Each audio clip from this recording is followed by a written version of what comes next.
So, born and raised in Savannah, I want to find out where you guys are from around the country. I know I have my two locals here from Savannah, and I usually don't have locals, so I'm so honored. Where you from, Miss Carolyn, guess?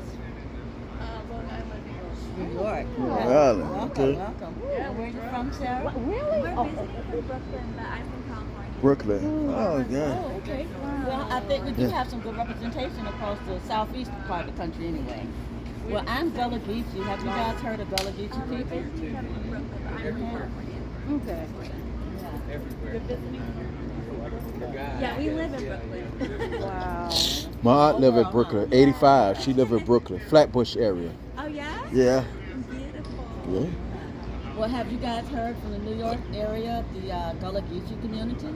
Have you heard of Gullah Geechee people? I've heard of those people, but I don't know where the community is. Well, you're looking at a Gullah Geechee person. I am Gullah Geechee. Yeah. Officially, the United States in 2006 called us an official Gullah Geechee corridor. Yep. So we're 4 states: Okay. North Carolina, South Carolina, Georgia, and some parts of Florida.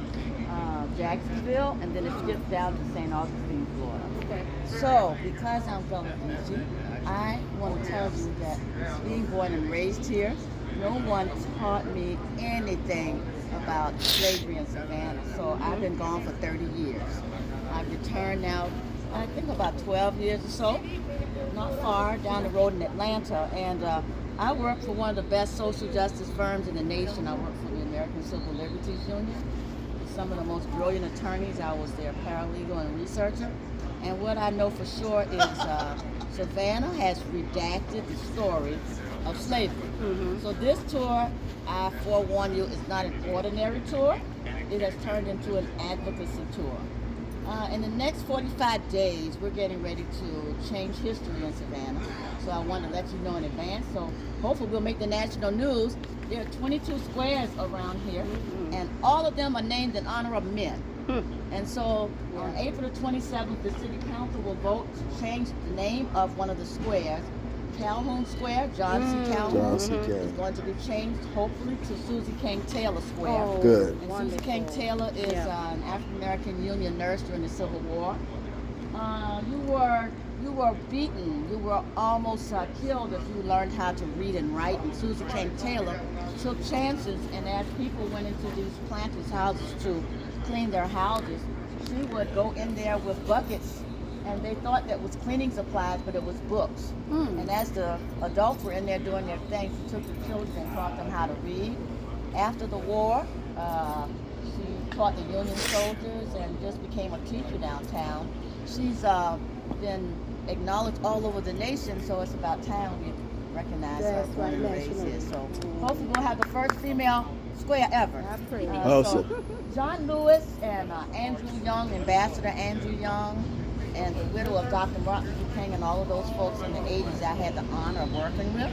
And so I'd like to take up what John Lewis said when he said, make some good trouble. Yes. I think we're That's making the some best good trouble. trouble around here. So as we walk, I'm going to tell you everything I can about what's going on. Take your time. Yes, Yes. ma'am. So this Georgia Queen, as we begin our tour, is going to head out at noontime. But you see the blue awning just below that? That is the exact logistical location where slave ships disembarked for 109 years of the 116 years that slavery was in Savannah. So you got 3 ports of entry, you guys. You got Richmond, Virginia, if you're not sure, 1619, Charleston, South Carolina, South the second Carolina. port in 1700, 1710, and Savannah, 1748. I could take you guys to West Virginia or Charleston today, and you'll see commemorations and markers. But as we take this 2-block walk, you will find 0 markers. Oh, It's as if it never happened. right. And I will not rest until we get some markers That's down right. here. That's So as we take this walk, I also want to tell you that I am that daughter of the soil that drank from colored water fountains at Sears Roebuck on Anderson or Henry Street. A summer afternoon, I went there with my mom to shop. I got thirsty. I went to look for water, and there was a white basin. It had colored only. And then there was a beautiful stainless steel stand-up basin where you could press your foot and the water will come up in the sprout. and said whites only, but at 10 years old in 1969, I figured this one was pretty good with the stainless steel, and I began to drink the water. And 3 women, sales ladies, came towards me. To this day, this is March the 5th, 2022. When I see something traumatic in the news, like a George Floyd or Breonna Taylor or Trayvon Martin, any of those things, I don't just get traumatized by looking at that. I actually have a rememory of those women running towards me shouting, "No, no, you cannot drink the water."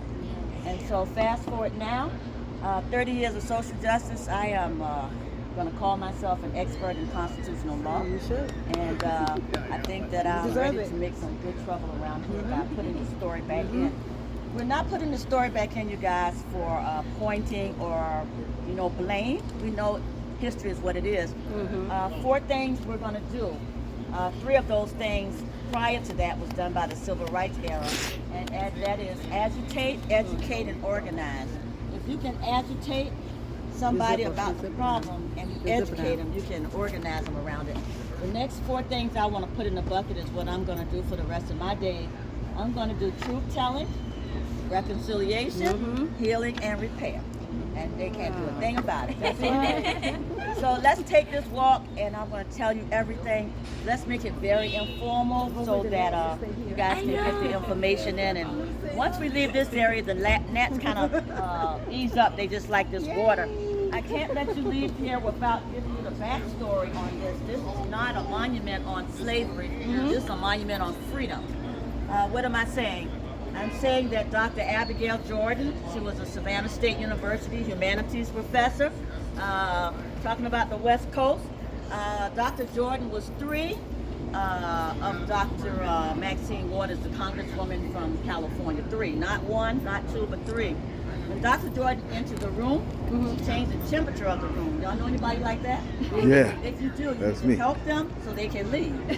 So that's who she was, and she had a big discussion with our first African-American mayor back in the early 90s.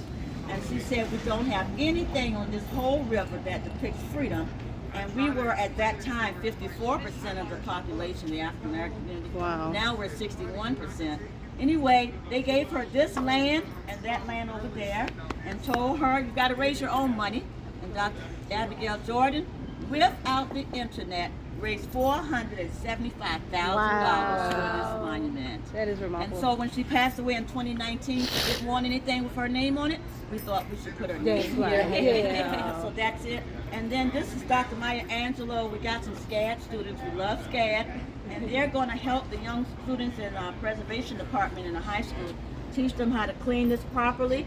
And I've asked them if they can darken this, and if you can put Dr. Maya Angelou's title on there, Dr. Maya Angelou. Yes. And they said yes. So that's what's happening here with this here.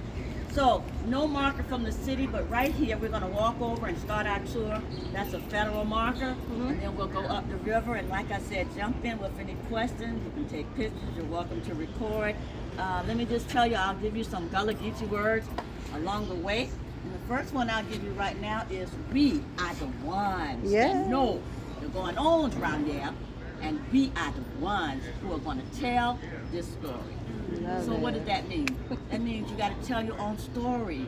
And if you don't tell your own story, somebody's going to make up a story. Oh, yes. About it. That's true. Make sure you can tell your own story.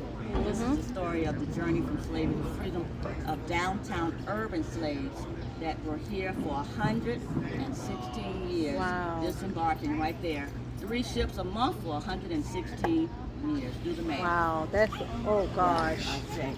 And ashe is the word that you guys can use.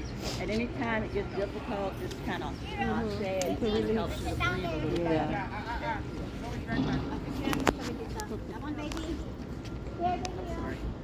So this is, Like a good grandma. Come on. This is the Georgia Port Authority. It's the 3rd largest port in the nation.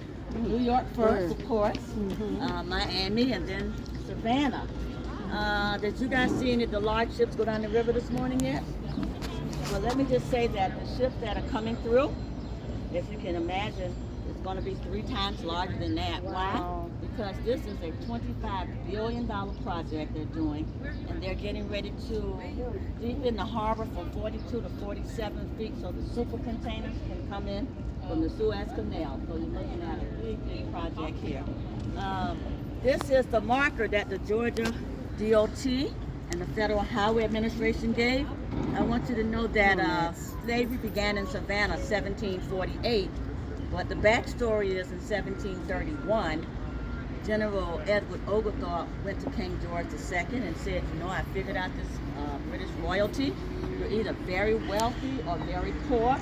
And if you're poor and could not pay your bills in England in the mid-1700s, true story, they put you in a debtor's prison. And so he said, let's cut a deal. This is South Carolina, 3 miles over that bridge. We're so close to the state line. This is an empty space of land, and then there's Florida. If you give me this empty space of land, you can empty all of the debtors out of the prisons, and they will be the new colonists, and we're going to build you a new colony. King George says, excellent idea, and he emptied them out, and they came here in 1733. And there's a gentleman, I want you guys to remember his name because we're going to meet him upriver, and we won't be here long, you guys. I want you to know his name is Governor Johnson, and he comes over and greets them and says, good morning, welcome. You don't have to build this colony yourself. You see, I've had slaves since 1710, and you can just rent them from me. Now, if you don't want to rent them from me, you got to go all the way to Richmond, Virginia, and there they keep their slaves there for a whole year, and they teach them English, and then they bring them in. So instead of going there where you're going to pay more money, just rent them from me. Oglethorpe says, no, no, no. There are 4 things I forbid. Number 1, I want no Roman Catholics coming from England telling us how to pray. We want to pray however we want to pray. Number 2, I want nothing to do with rum and whiskey in the new colony. There's going to be trouble.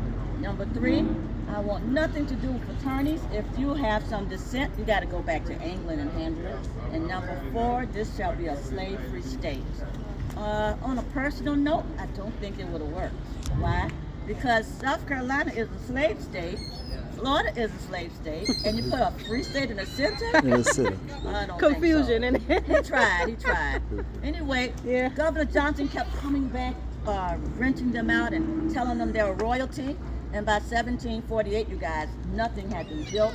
And King George called Oglethorpe back to England and said, your project has failed. So our tour begins right here, 1748. I want you to know that 350 slaves were purchased by the government. So I thought I was doing research on a private sale of people coming and going. No. The government purchased these men, women, and children first sale. And so by 1748, slavery in Savannah, and by 1750, the entire state. I was on a Zoom with some young people from Canada the other day, and one student asked a brilliant question. How many slaves were in the state of Georgia by the time slavery ended in 1864? According to the 1870 census, over 432,000 slaves have been brought back here over those 116 years. Wow. And in South Carolina, over 500,000, the numbers were 637,000 plus people. Wow. So even when you look at the representatives in Congress right now, the majority representation of African American congresswomen and men come from South Carolina because they had more slaves than citizens then, and when they got the right to vote, they had more representation. This is a little twist in history. This is a black and white of Harper's Weekly out of New York. I think it's like the New York Times of today. So Harper's Weekly took pictures in terms of illustrators, sent illustrators and reporters anywhere there was a slave sale in a free state or a non-free state. So kudos to them. One of the reasons I asked you where you're from, I would love for you all to reflect later and pull up your beloved cities or a city that you just kind of really love. And I want you to pick on Sacramento, California, since they're not here. Sacramento, California, slave auction, Harper's Weekly. If there was an auction there, I'm telling you the auction sales papers will pop up on your screen. So we get a lot of people that send us these ads, and so you look on our website under slavery resources and you'll see them. This is a Negro auction sales house, downtown Atlanta. on Spring Street near the federal courthouse. I had no idea it was their office all those years. I can't leave Savannah out. Where was their auction house? Negro auction sales house, right behind us at the Olympia Cafe building right there. Oh, wow. Go in those double doors, and that's where you would get get an 11.5 by 17 or 11 by 14 ad. So it's Saturday, and my interns are not here, so I sneak this out. I'm not supposed to have it. We won't tell. So you won't tell, and guys, make sure it doesn't go in the water. Amen. If it goes in the water, I can't go back to my office Oh on no, Monday. we can't let you go back either. They have cameras all over my building. I don't know how to make it up. But I just wanted you to see one because Want me to hold it for you? Yes, I was appreciate it. We got this from a lady out of South Carolina. This is one from Charleston, South Carolina. It's beaten down, but it's Charleston, July 24th, 1769, I believe. And it's just a one-piece sale, and it tells you who's for sale and the description. The reason why I want you to see this one is, you see this border around here? This border is not just fancy border. This is an Adinkra symbol from one of the tribes. And I'm going to show you a lot more of these symbols, but this particular symbol represents compassion. So let me get this straight. This is a cell of human cargo with a border of compassion around it. That's how you build a psychosis, huh? Let me show you the other one, and this one is more like a multi-ad. Let's see if I can, maybe you can hold this one up. Do you want me to, I'll focus, hold it like that, so you guys can see it. So this one is like a multi-ad. It has a combination of all kinds of ads here. You'll see descriptions of wagoners, carpenters, engineers, cooks, all kinds of descriptions in this area here, so that when you see this in the newspaper and you're anywhere in the country, because they ran them everywhere, you say, I think I'll come to Charleston. I think I'll come to Columbia. So this is Columbia, South Carolina, 1860. Wow. So these are here. There are three kinds of ads, you guys. There is, thank you, there are ads for slaves, there are ads for runaway slaves, and there are ads for, what do you call it, hiring of overseers. Let me roll it all the way down. Like this, right? And so these are the ads that they ran, and you would go into that office over there, and they would reduce these down, and it would be for sale of the enslaved. This is how people came here. I do want you to also know that they were in the South, which you had a lot of people from the North that owned plantations here. Here's the actual version of how it would look so that you will see it also. You're talking about people from the North coming here and buying land and having plantations, but land was also given out. So the question I was also asked is, where did these plantations come from? Oglethorpe has gone back to England, and the King of England started giving out land, and he was giving out 7,500 acres based on your royalty level. The minimum you can get is 500 acres. So I just want to let you know that the King of England gave out 2.5 billion acres of land of indigenous people in America. Yes, they did. To make a long story short, 40 acres in a mule, but we can't do 40 acres in a mule. Yes, how about that? They rescinded it, didn't they? Yes, ma'am, right here. Yes. So this is the map of the area they came from, 8 different countries. And out of those 8 different countries, very important, my young people from Savannah Country Day here locally, a private school, they did the research this summer, and they took those 8 tribes, and I told them to drop them down and identify the tribe skills, and they found 19 different skill sets for downtown and the plantation. So I just want to let you know I know all of the tribes and what their skill sets were. Blessings. Thank you, ancestors. If you are in England and you come here and the King of England has given you, for example, 2,500 acres of land, then you would go to the auction block, which is our last stop, and you would say, I got 2,500 acres, I want to buy some slaves. They said, well, you have to order your slaves for 2,500 acres. What do you want to grow? Well, I heard rice was a good deal, good profit. I think I want to grow rice. Well, if you want to grow rice, you're going to have to give me a 1/2 deposit today, and in approximately 6 months' time, I'll bring you back 600 slaves. And that's the amount that it will require to grow this rice. He's not just going anywhere in West Africa. No. Here's where he's going. He's going to Sierra Leone, West Africa, because Sierra Leone, West Africa is where the Mende tribe is, and the Mende tribe are the best rice growers in West Africa even to this day. Just a quick side note, I had a gentleman and his wife from the National Park Service a couple of years ago to come on the tour. It was their anniversary. I said, I'll walk with you down from the Hyatt. And as I got ready to walk with them, they were sitting, and when they got ready to stand, a third gentleman was there. He had a walking cane. I said, sir, are you joining us? And he said, yes. And I took a double take, and guess who that was? That was Dr. Henry Louis Gates. Oh, no, what? Ancestry.com. Yeah. And, What are the odds of that? Oh my gosh. Celebrity just showed up in my face. Yes. You had a loss of words. Anyway, Dr. Gates is here. Michael's wife is there, Michael. So I No whispered way. to Michael, that's Dr. Henry Louis Gates. He Oh said, I my know. God. I said, why didn't you tell me he was coming? He said, I want to surprise you. I said, that's not a good surprise. Oh my goodness. Anyway, Dr. Gates Caught raised off his hand guard. and said, I'm over here, and would you have done anything differently? I said, no, sir. He said, let's walk. I walked, and he authenticated our tour. Wow. And the good news I want to tell you, and I'll try to find the picture before you leave, is that I took the DNA test. He sent me the kit, and I'm 83% Mende from Sierra Leone. Wow. Yeah, so I took a little picture and looked at it and I said, I really look like them. And he found my great-grandmother, 1849, got off the slave ship right downtown, so I'll show you her picture. Turn of the century, Goodness. 1900, free slave. I have a picture. That is guys. awesome. Anyway, this is the weeping time, and we just commemorated it 2 days ago, you guys. March 2nd and 3rd, 1859, 163 years ago, there was the last sale in America, and it was here in Savannah, and they sold the slaves in the rain, 2-day rain. 429 went up for sale. Why am I telling you about this? Because you're also going to be able to tell people about it. Steven Spielberg has purchased this movie. Whoa. Purchased the Weeping Time book. And Steven Spielberg is getting ready to come into Savannah and film it. I've been a consultant to 3 movies here, 12 Years a Slave. Has anybody seen that Yes, movie? yes, yes. I'll show you where we filmed some of it. Daughters of the Dust, Julie Dash, back in the day. That's my favorite. Yes, I've never so seen good. that. Mel Gibson. Let me put it down. I like that too, and I like Mel Gibson. Daughters of the He's a Dust. really nice guy.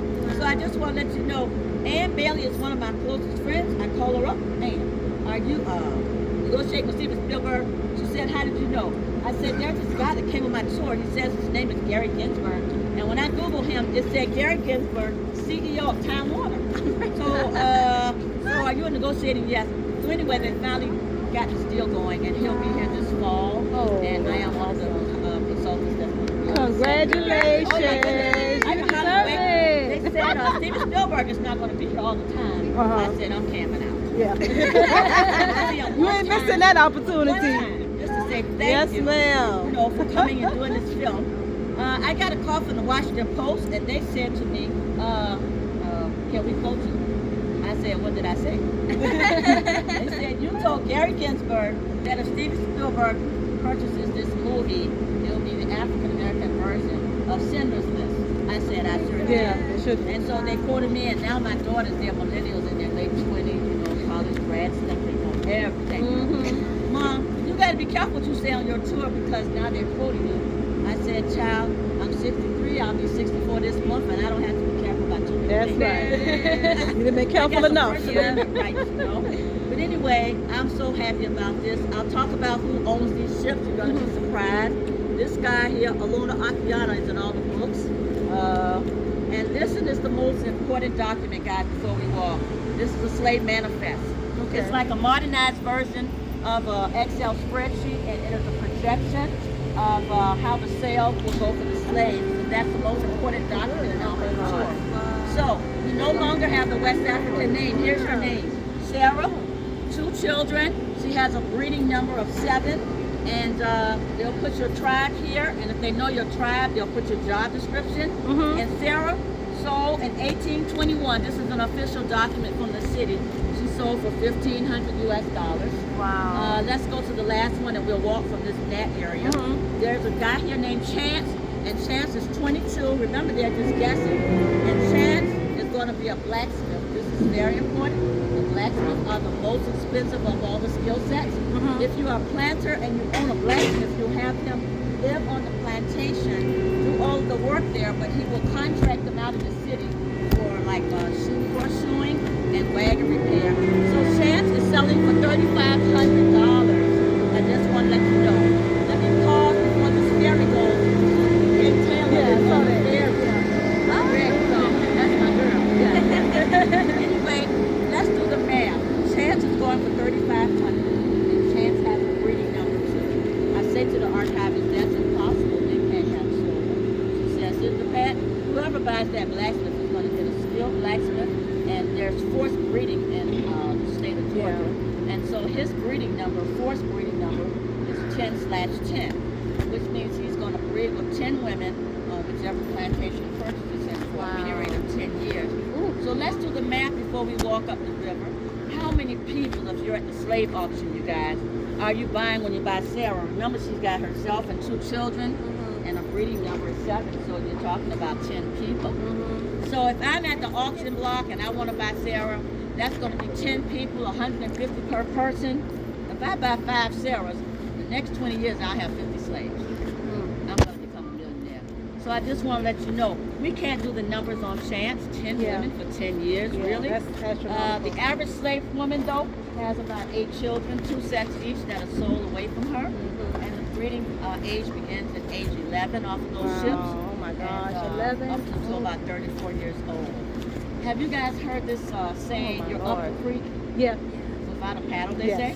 It comes from Lazaretta Creeks. So as we walk, there's one last thing to set the table. There are 27 Lazaretta stations up and down the southeastern coast when they brought these slave ships in. A slave ship is 3 levels. The captain on the top, the slaves in the center, and then the product on the bottom. And I want you to know that the captain has to insure that ship. You have an average of 450 people on it.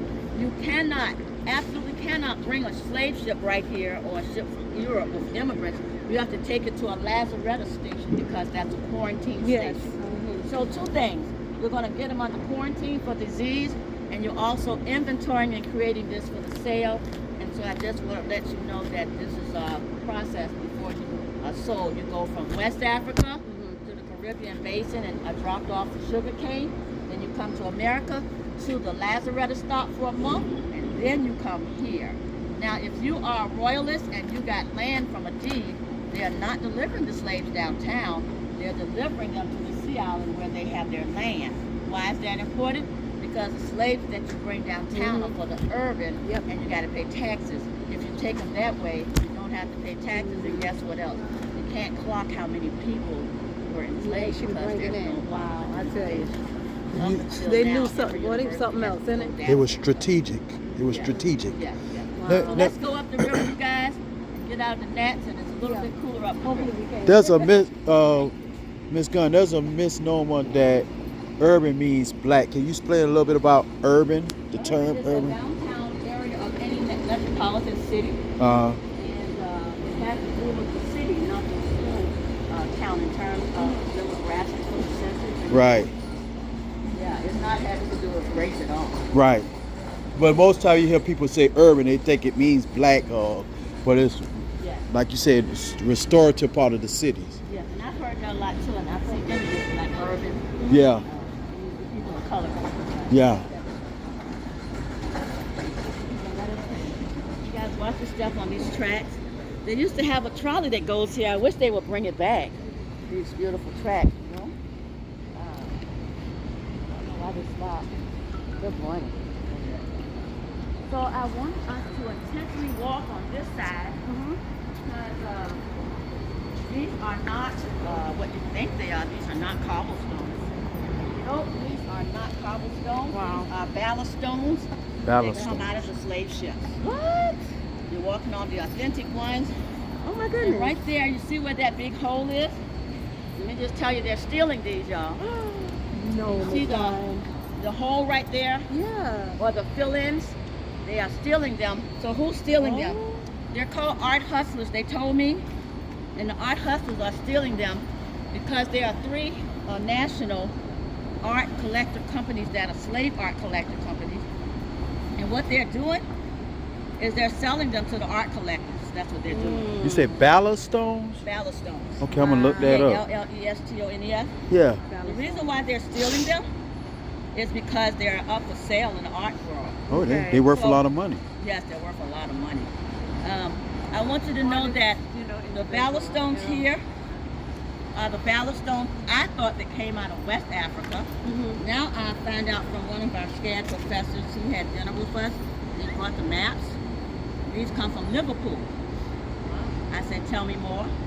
And he said, well, when you come from West Africa here and you got your slaves, that's fine. But when you're exporting and bringing the products back to the ship to load in, the first stop is Liverpool because that's the cotton textile mills.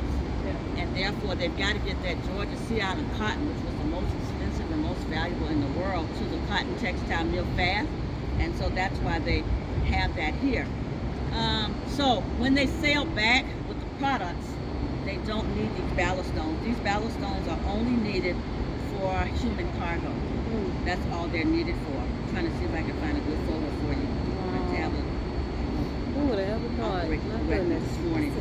Anyway, I want you to know that just as the slave ship has those 3 levels, to the very bottom of the slave ship, there's an extra area there, and that's where when they unload the cotton in Liverpool, that's when they load in the Ballast Stone there. Okay. So I just wanted to let you know. The only place that you're going to see Ballast Stone in Savannah is on the river. They use this for the walkways.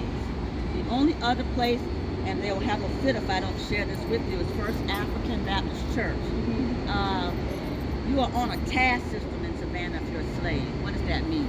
That means that if I'm a cook in a planter's house around here and I finish my task for the day, I can lease myself out. Someone's getting married, someone's having a dinner party.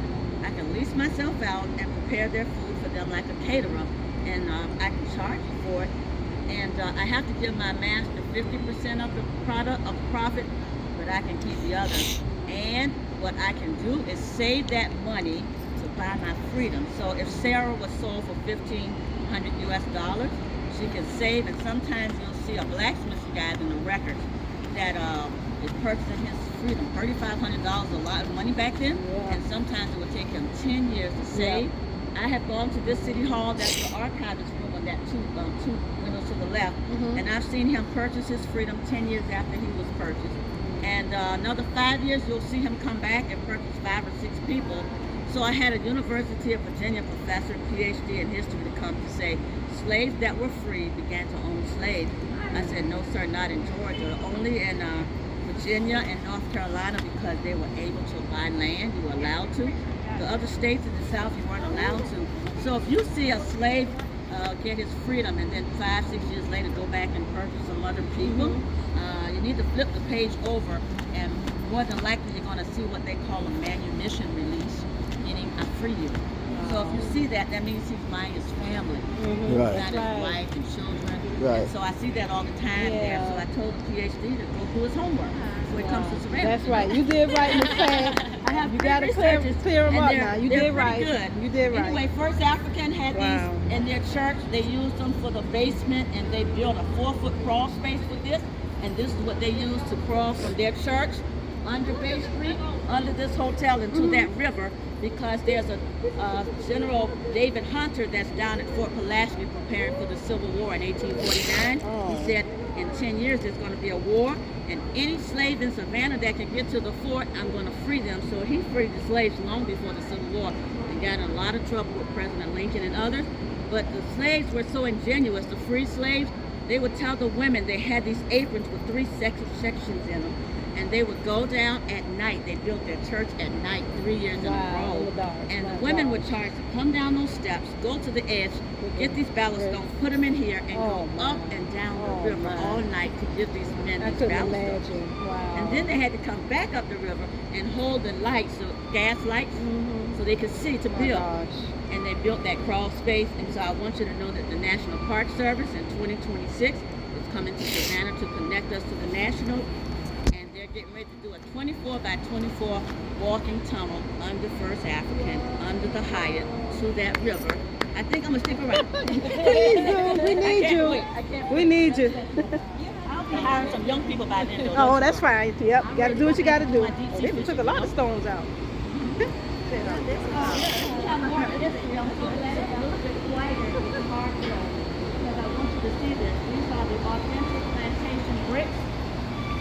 the plantations around here. And so during the weekday, we have cars and delivery trucks riding over history. It breaks my heart, so I've been talking to our new city manager. This is Reynolds block from Mr. Reynolds out of North Carolina, you know, the tobacco heir. R.J. Reynolds Foundation up to date. That's the original Reynolds block. After slavery, he owned a brick manufacturing company in Augusta. That's one of Augusta's pieces. Yeah. This is a tribal mark for the slave.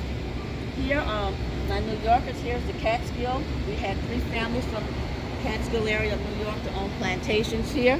So these are just leftover bricks from those plantations that the city used for their walkways. This one is the most endangered one on the whole river. Can you all interpret what that says? Shop, Grays, Hamala. Yes. So you're looking, yes, there you go. So you're looking at a half a block, and it's Grays block, Birmingham, Alabama. I don't know what a Birmingham, Alabama brick is here, so we start researching. And what we find in a nutshell is in 1808, it is illegal across the world to have slaves. It's over. Everybody across the world. The Southerners in the United States said we're not going to acknowledge an international law, and so they hired what they call INTRA, I-N-T-R-A, coastal coast guards, to avoid the international coast guard along the ocean and waterways, and they no longer, you guys, can bring those slave ships to that blue awning. No. Now they bring them down East River, where the Marriott is down there now, and the East River Presidential Wharf. And this is a tunnel here underneath here, and they march the slaves from the East River where they disembark. Remember, they're avoiding the international, and they march them down here, up this way to our next stop, and this is where they held them. So I'm going to show you where they held them. So these blocks here need to be in somebody's museum, I think. Yeah. And so when we had the COVID break in 2020, all of these were stolen by the hustlers. So these are all really? guys. Wow. I did the research and I see found that? out that in 1809, 1 year after know the slavery history. was internationally illegal, there was a slave revolt in Savannah. Why? Because the slaves were not allowed to read, write, and count, but they were listening. So, for example, if I'm a cook in my master's house, every evening we had to serve an 8-course meal. We had to serve an 8-course meal, so that means that I'm able to serve and listen to my master's conversation. They're talking politics, whatever. I don't know why they thought they weren't listening. So the cooks were the ones that would take all the vital information back. Oh, and they he began coming to up here. tell them, you know what? We're supposed to be free. And so they revolted saying we should be free. They did not understand that meant for any slaves coming in, not the ones that were existing.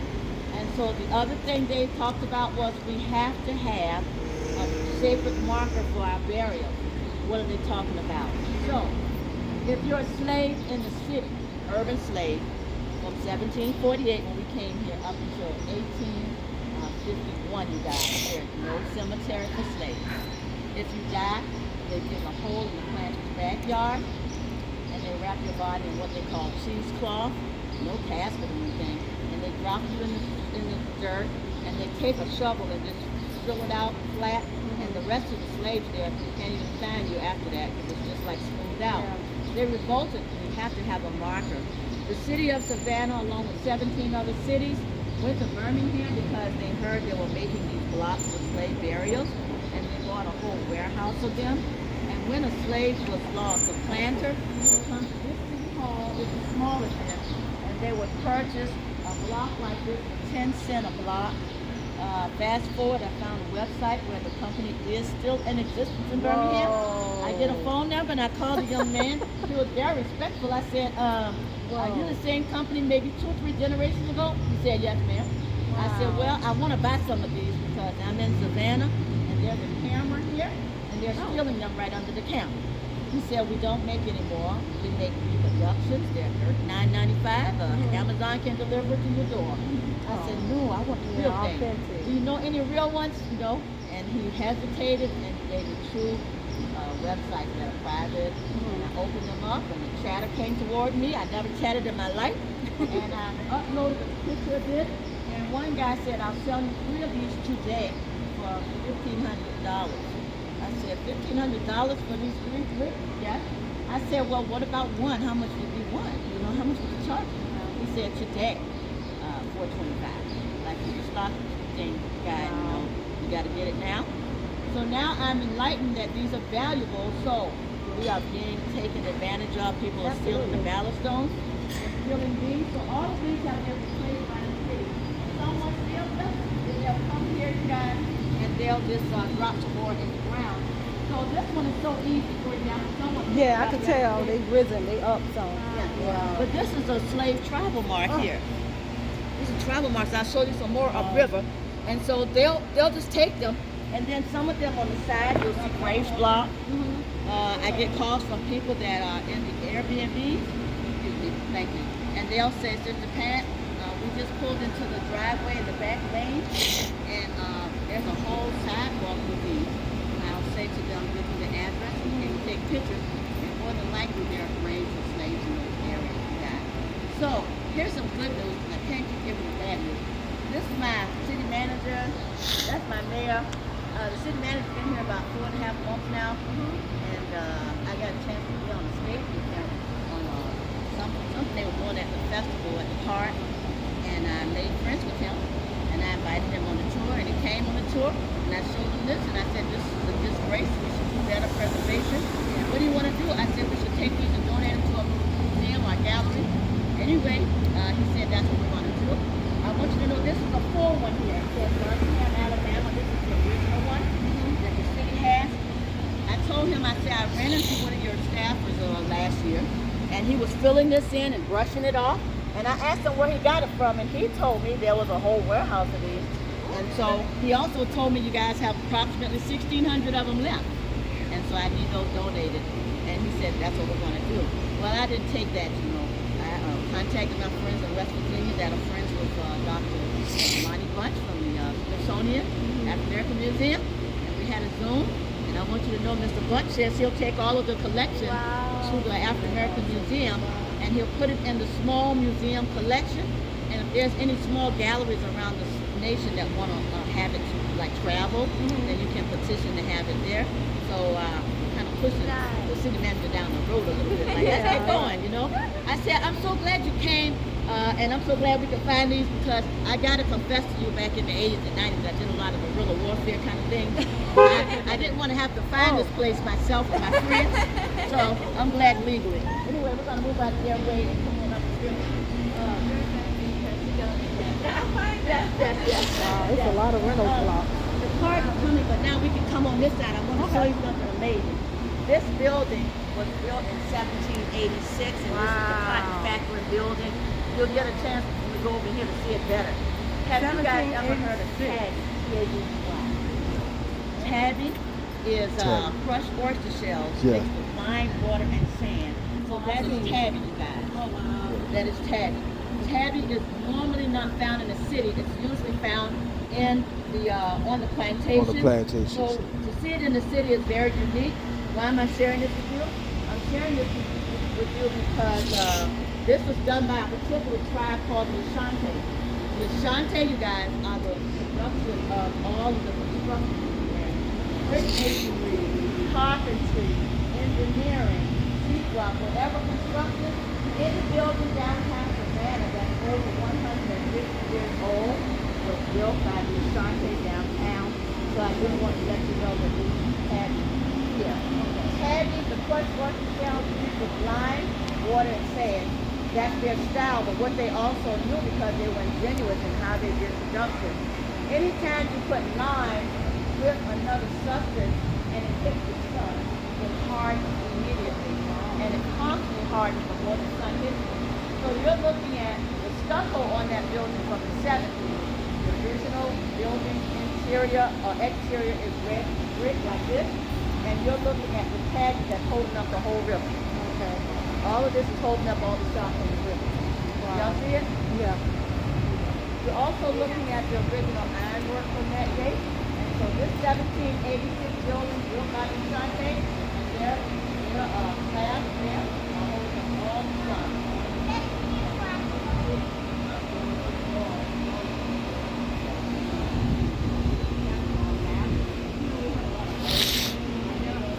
Still standing, so I just want you to know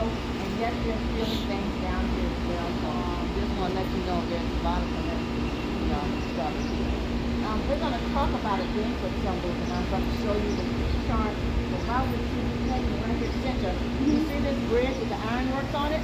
Nice. And the crisscross banister? Right there in the center is the Greenwood symbol on the side. Oh. In addition to that, you see the brackets that's holding it up with the circle? Yes. Those are all over downtown. That is on a chart. Anytime you see a circle in ironwork, that represents food. So they're all over the place. There are 122 of them, guys. And they're all over the same thing with this banister. That banister there, that's hope. H-O-P-E. So I would love to do an exhibit one day and call it Plain because they're all over the place. The Ballast Stones, the bricks are here. They left their marks that they were here. Maybe they knew Savannah was going to redact the story, but they have evidence everywhere. So let me show you some more evidence. You said the symbol is in the middle of the. That crisscross, like right there in the center, that's still like a Yeah. there. If you had a zoom in, you could zoom it. That's on your chart. I'm going to show you the chart. That's an audacious symbol from the chart. Wow. Absolutely. So we're not going to go up these steps. That's the good news. Yes. But this is what I want to show you guys. You see this right here? These are sparkles or glitter or whatever. These are the sizes they're stealing, and these are the types they're stealing with the little gloss on it. They're not looking for smaller ones. This is the same size. Someone told me this was mica. I don't know. I think we should get a geologist out here. But this is a leftover because it's not enough glitter. The ones that they have stolen, it has like lots of glitter on it, and they're all gone now. Oh, wow, yeah, I see the empty spot right there. Yeah. My God. Disgusting. I know, right? Just So has anybody walked this area while you've been in Savannah so far? Not this part around this morning. You haven't? Well, listen, this is the Factor's Walk. This is the area where cotton factories hung out and cotton was king. So this building, and Thomas Gamble was the ninth wealthiest man in America. He was a cotton factorer. We're going to the cotton exchange up there next, and if you did not want to wait until your money came back for your cotton sales from Liverpool, sometimes 90, 120 days, you would take your receipt, and this gentleman would buy them, and he had like 3 or 4 agents here, and he would charge you between 8 and 10% interest. And he became very wealthy. He became the ninth wealthiest man in America for 62 years. So I just want to let you know this is 62 years. 62 years. Yeah. Miss Gunn, Miss Gunn, when I was growing up, it used to be things on the wall right here. The hooks with the little circle. When you cut out here, it used to be. Is that right? Yeah, it used to be like little hooks. I wonder. They took them away. I see some down on the other They used to be building. the Oh, it is so down there.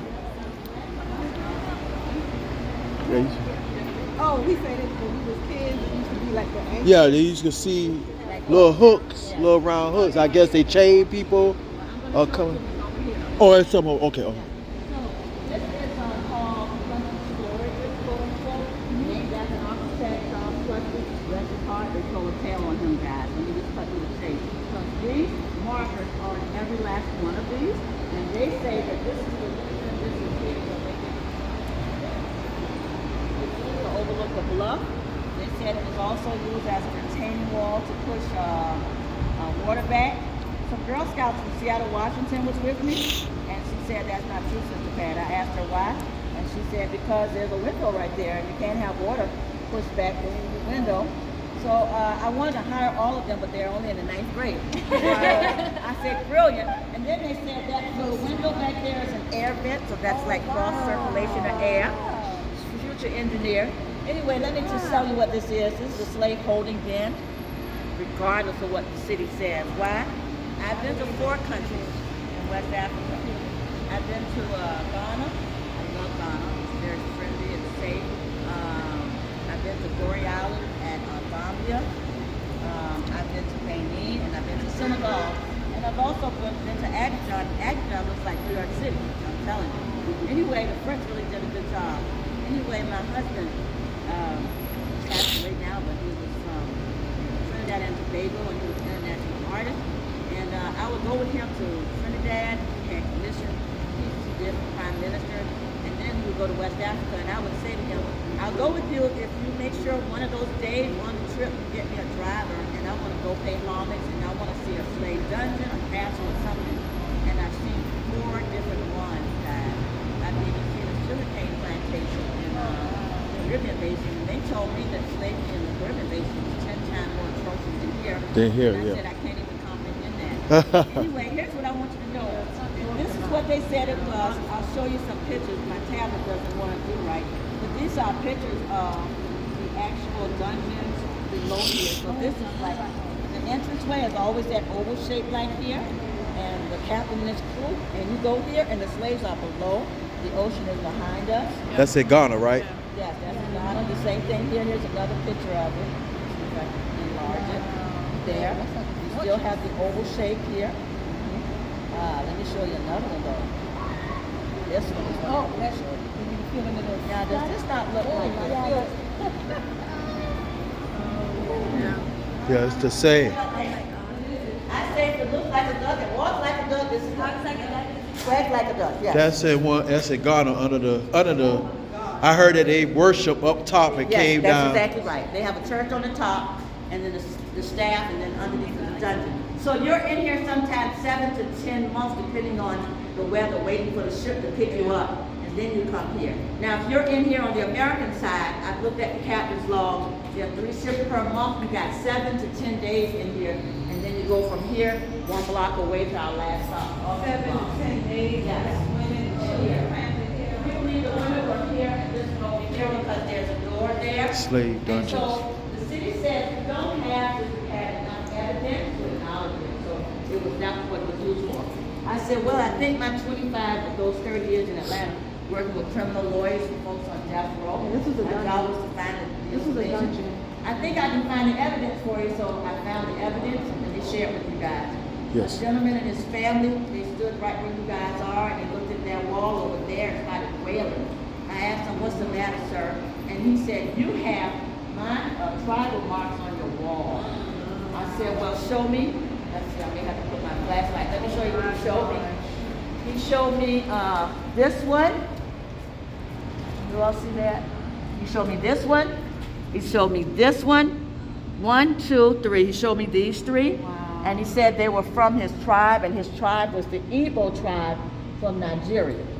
But then he showed me some other tribal marks, and I'm going to show you the same.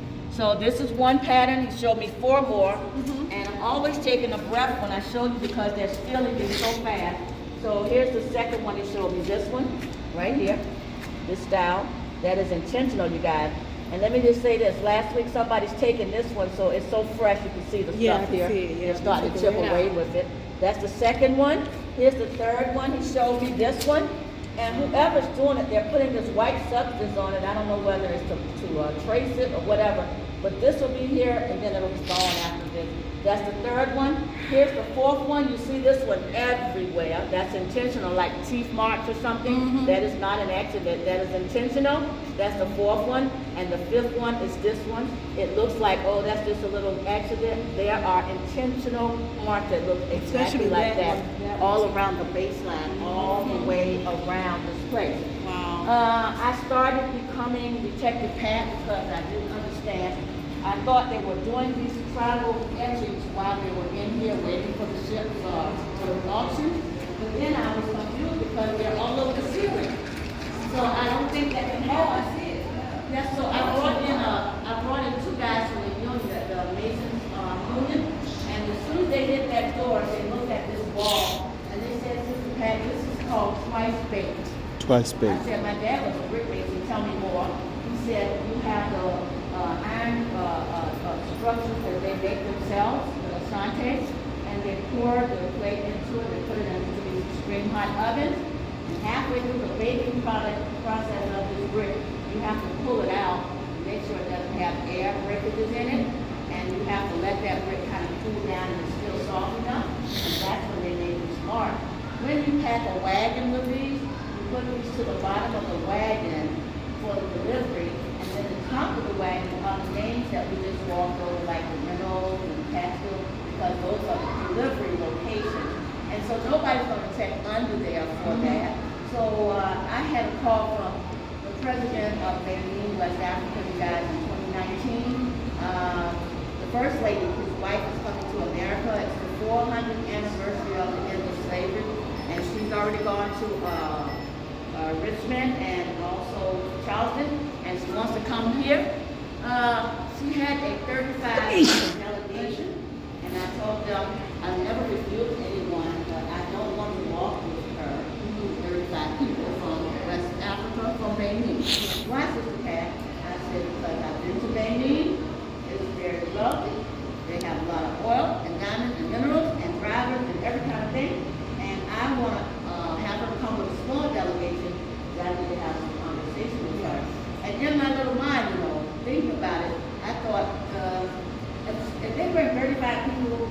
first lady of, they're gonna be pampering her. She's cool with her. No, not tour. This is about slavery. Yeah. I need her to come here with a small delegation. So she came with 5 people, and 2 of them were these huge security guys who were so big, and 3 press people. And I said, First Lady, I need one question answered before we walk.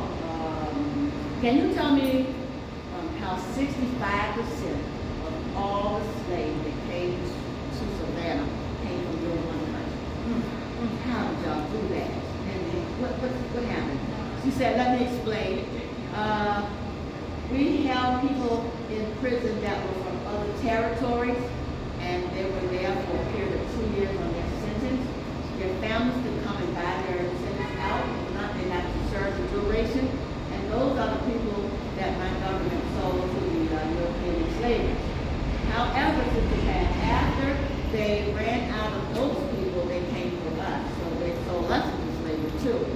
I said to her, with those big security guys looking at me, well, it sounds like this poem we have there, you did raise your voice when they were coming after someone else. And by the time it was to you, there was nobody to come and get you. Nobody I'm not impressed. I'm not impressed. Anyway, she said, beloved, what are you looking for? I said, I'm looking for evidence of what you have there that I saw in here. And what are you prioritizing? I said, I'm looking for the whipping station, and I'm looking for a verification that this is the slave holding den. She said, this is the slave holding den. There are no bathrooms, and they need slave holding den. So here's the second evidence she showed me.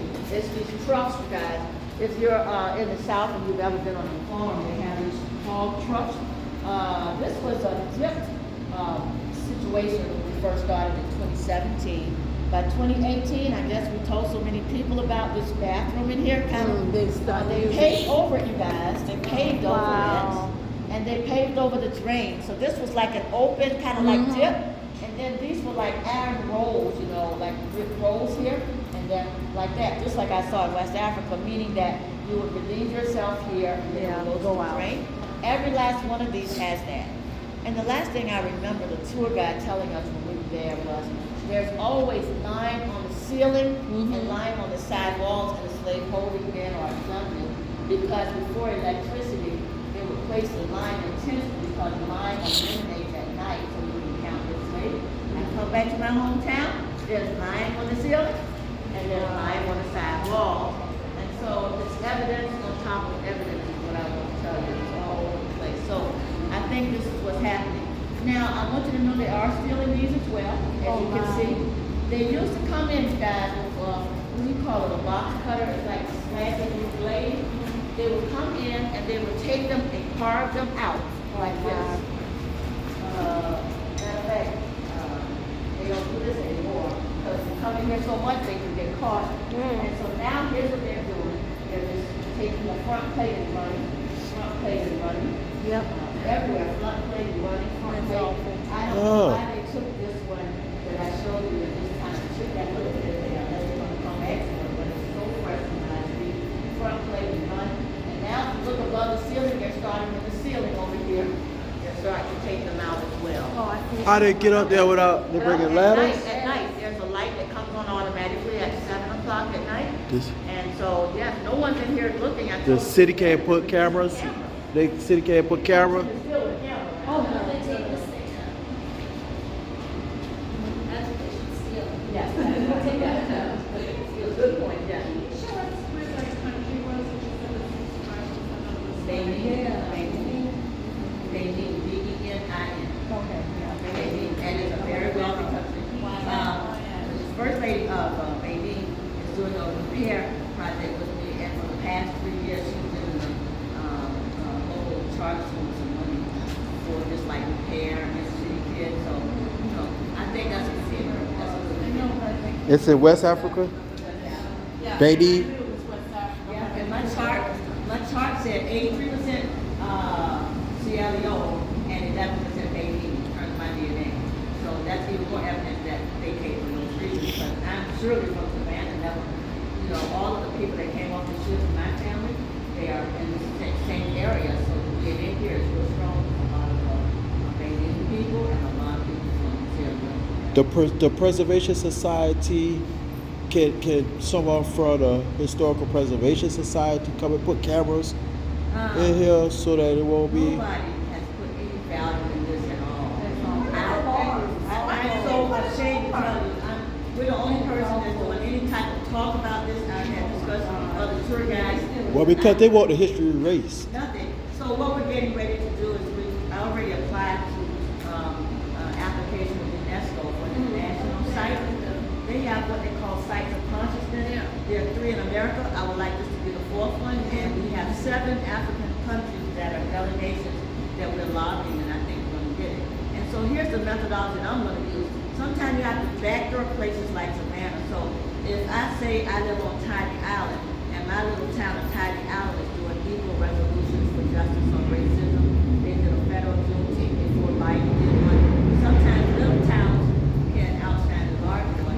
So this year, for the first year, we said, well, I'm not going to ask the city for a resolution for Juneteenth because every year we do. We wanted to do a resolution for Jubilee. We've been doing Jubilee Freedom Day. The day we were free for 8 years. And last year, the mayor told us that we cannot apply for a resolution because we keep getting them every year, and then we have to stop and wait and get them every 5 years. I'm like, it's just a resolution, really? Yeah. So painful. And so we don't ask for it anymore. So this year, we didn't ask for it, and they just gave it to us. I'm like, oh, so now you're giving it to us. Like, you're catching up with the smaller towns. I'm going to put you to shame. I'm going to make the little towns rock, and then you guys can catch up. But this is the port of entry. We got It's a port of entry. Charleston owns big school. Yeah. Savannah does not want to have a discussion about truth telling, but the world knows now because this is the beginning of Savannah joining the 21st century truth telling. Again, not for harm, but if you don't tell the truth, then how are we going to heal? That's why the young people want to know the future, you know. Even with the CRT, you know, the critical race theory, I think it's just fear. It's fear, Like, you gotta yeah. talk about history. You gotta have a conversation. I, as a historian, and I as an African American, we are not stressed about CRT because it never taught us anyway in school. So it's not for us, it's for people that are not of color. Okay. And so you got to do it on your own, or you got to take tours, or you got to do it in your churches and synagogues, but truth telling. And we have partnered with 7 different denominations, including the rabbi, who's my friend, he's a comedian, you know. So my rabbi, JEA? Yes. So we're hanging out with all of them, and we're having healing projects everywhere. So good trouble, and you can't fire me. So no, you stirring it up, you know. And it's not me. Don't think it's me. It's not first person saying, well, it's about 50 of us, and we have put together a coalition. And I have found a methodology. There are 2 different people in Savannah in terms of delegates of people. There are beignets, which means you've been here, born and raised, and kumyas. You guys would be called kumyas. And so what I decided to do is put the beignets and the kumyas together. And then when we show up at City Hall, it's like 50 of us, and I'll say, 50 taxpayers are here. We need some justice over here in this corner. And they all show up. And they're from all walks of life, all fuel, and that's how we're getting it done. So I don't want people to say, oh, Sister Pat, because by the time you call my name and praise me, once that victory is gone, I'm like Harry Tubman. I'm already on something else. You know how I do. I know. Because I want people to do this themselves. I need to get back to my fishing basket, crab basket, and finish my book. So if I can train enough people in your generation to do this, I'll be around and available. But it's your season to do this, and you guys have more than I have to deal with back then. I think we had to keep the car running and do some justice, you know, running at nighttime, do something, and go back the next morning before the Klan showed up. I'm telling you what I know. Now you guys have social media. Something happened, y'all can have 1,000 people gathered by the next morning. So we got a lot more tools in your box than we had, and I think it's really good. Unfortunately, there's a lot of falsehoods on social media too. Yes, that's true. Right. It's a problem, you know, there's a lot of truth and a lot of falsehoods too. It really is. You got to be so careful. And I understand because I have my 2 daughters that there's a lot of anxiety with social media in terms of people having to be concerned about how many people like them and this and that. So you guys have to balance that stuff. Yeah. What do I say? I say every now and then put your phones and tablets down and go for a walk. I mean like outside. You know, this little boy said, I gotta go outside and play. Like, yes. Put down your tablets You know, I kept my little nephew, my grandnephew, and I went and put the cartoon station on, and he was looking at me. He's not even a year old. He was looking at me, well, maybe a year and a half, as if to say, what is that? So when I told his mom when she came to get me, I left his tablet in the bag, like a tablet. Yeah. So she gives it to him, and this 1.5-year-old is sitting there, and he's finding his game. I'm like, you guys gotta go outside. Yep, That's too scary for me. You want to go out there and see those purple flowers? Come, I'm going to show you some purple flowers. Okay. No? Nature. Swimming. You know? Playing guitar like me. Right.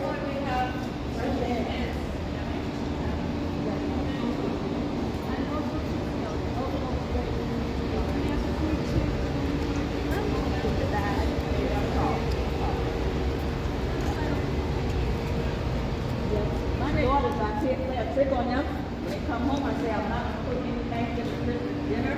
Let them know that you can't eat all that I take. Am I going to cook all that? No. So I have a bag. They have to put something in there. You want me to take the tab and the other? I'm not going to just I'm not giving the bag. Wintertime, could you imagine being in here in the wintertime? I want you all to see this. It says, an urban legend suggests that this structure holds, set up the whole African American temporarily was in 1800. And the second sentence is all I'm going to read, is the reason why I come down here, you guys. It says, researchers have found no evidence to support this. I told you don't put it Now, why did you put urban legend? I said, Gullah Geechee people, when you say urban legend, they think ghosts. Are you saying ghosts built all these buildings? So, it's not true. Now, here's what I want you to do. I'm so glad you're recording it. All I can tell you is that the line and algae are formulating images in here, you guys. It's like this is look on my website and see them. Right there in the center are my 3 women of substance, right there. And the 5th one has her hands in prayer. You see it? So I just want to let you know. And I don't like ghosts. That's it. Well, not really ghosts, but I've gone into it. I have pictures. We had a photographer that we hired, and she has taken over the past 6 years over 200 images of things coming and going. So I just want to let you know that they're in there. I brought visual artists here, and they said, "Who did this work?" I'm like, nobody. It's just happening. And in the summer, it turns into sled, and then the rest of the time it's hard. But those images there, those women I call them, they never turn into sludge. They're like right there all the time. So it's just amazing to me. I can see the head and the shoulders. You see it? I can see somebody. So you know I'm not going crazy, right? Who doing the interpretation for them to say that there's no evidence?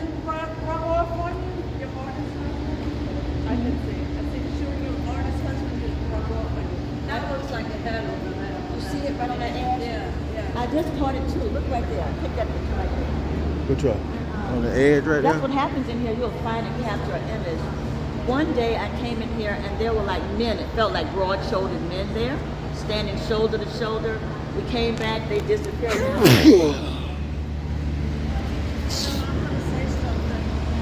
But not everybody would agree. If you believe in God, God works in mysterious ways. Mother Super Bowl. You know, really, like, you know, certain things are like preserved.